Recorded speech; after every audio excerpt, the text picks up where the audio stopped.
Alright, what is going on, guys? Afflicted Gamer here, back with another Division video, and I'm down here in the underground. I'm so happy that they have revamped this, given us new directives, and especially hunters. So, what I did was I went ahead and made a build kind of specifically for down here. Resistance, skirmish, legendary missions, all those things are different environments, different settings, and I wanted to make a build for the underground. And it's more directed for the solo player because it's a balanced build where you can do enough damage, have enough life in you with stamina and health, and enough electronics that, when you use your heals or any of your skills, they're not totally useless and you're not a glass cannon. So let's go ahead and quickly break this down. This is obviously subject to change because global events number 3 and 4 are not here yet. We don't have all of the classified pieces, and I did not optimize the build. I wanted to make sure that it was going to function properly and do what I wanted it to do first before spending all of the div tech and credits on totally 100% min-maxing the build. Alright, so let's go ahead and dive in. First up, we've got the Ninja Bike Backpack, which is the key component allowing me to unlock other set bonuses from different gear sets. The I've got it set up is 1230 electronics with health and ammo capacity. For my mods, I've got a stamina mod with skill power, and my prototype performance mods, I've got one which is 4% turret damage and first aid self-heal. Then I've got 3 pieces of classified sentries call because obviously the numbers are going to be a lot higher than the regular gear. Rolled to firearms, the gloves here with 5% crit chance, 11% assault rifle damage, and 9% skill haste. You could change the crit chance to crit damage if you want to, but so far I've got no problem with it being crit chance. Down to the holster, which is almost 1400 across the board and over 8000 on health.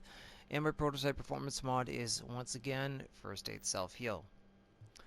Scooting over to the knee pads, it's at 1280 for classified gear, but again, after optimizing it, it'll be a lot higher. In the major, I've got 4% enemy armor damage. In the minor, damage to elites, disorient resist, and the 50% increased kill XP. Once I hit rank 40 in the underground, I'm going to change that to disrupt resistance, because the first thing that happens when the hunters spawn is you get disoriented and disrupted immediately, and they do it quite often during the gunfights, so it will be a lot more helpful than increased kill XP. The mods that I have in here are a stamina mod with health and then first aid self-heal. Moving up to the mask of the Nomad, which is again rolled to firearms. I've got crit chance, damage to elites, and then my mod is electronics with skill power. The final piece of gear is a Tactician's Authority vest rolled to stamina with over 16,000 health, 9% skill haste, 54% ammo capacity, and then I've got 2 stamina mods with health. My weapons of choice are the Urban MDR and the Lavoa C. And you might be asking, why are you running 2 assault rifles? Honestly, because the Urban MDR feels more almost like a sniper to me, and I absolutely love using it. I like to use that. It compensates, it complements using Sentry's Call, where I can mark my targets, and it goes perfectly with what I'm trying to do. So with Sentry's Call, obviously I've got up to the 4 set bonus, so I've got an additional 30% accuracy, an additional 10% headshot damage, and then again, headshots using semi-automatic weapons mark the enemy, increasing the damage inflicted on the target by 5% for a duration of 30 seconds each. A target can receive up to 3 marks, so that means 5% times 3 and up to 90 seconds. That is fantastic. That goes hand in hand and complements each other, like I said, with the Urban MDR. The reason for the Mask of the Nomad is that the 2-set bonus gives me an additional 15% health on kill. Again, running solo, I don't have to rely on anybody. Any way of getting my health back is, there's no reason not to take it. The reason for the Tactician's Authority vest is the 2-set bonus, which is an additional 15% skill haste. Once again, the sooner that I can get my alt back, the better, just in case I run into trouble doing anything that is very challenging. Now, the weapons, the way that I've got them modded, when the talents, etc., responsive, brutal, and distracted are on the Urban MDR. The extended mag has mag size, crit damage, and rate of fire. I chose a VX1 scope, especially because of Sentry Skull. I can pinpoint my target's head and easily get my 3 marks on them, no problem, and do all of the extra damage. And you'll see that, especially in one of the hunter battles with the gameplay to follow, I down one of them quite quickly. As for the rest of everything else, headshot damage, crit hit chance, crit hit damage, and the grip, crit damage, stability, and a little bit of extra reload speed. On my Lavoa C, unforgiving, brutal, and predatory. Predatory complements the Mask of the Nomad. I get the health on kill from Mask of the Nomad, and then predatory, killing a target regenerates 35% health over 20 seconds.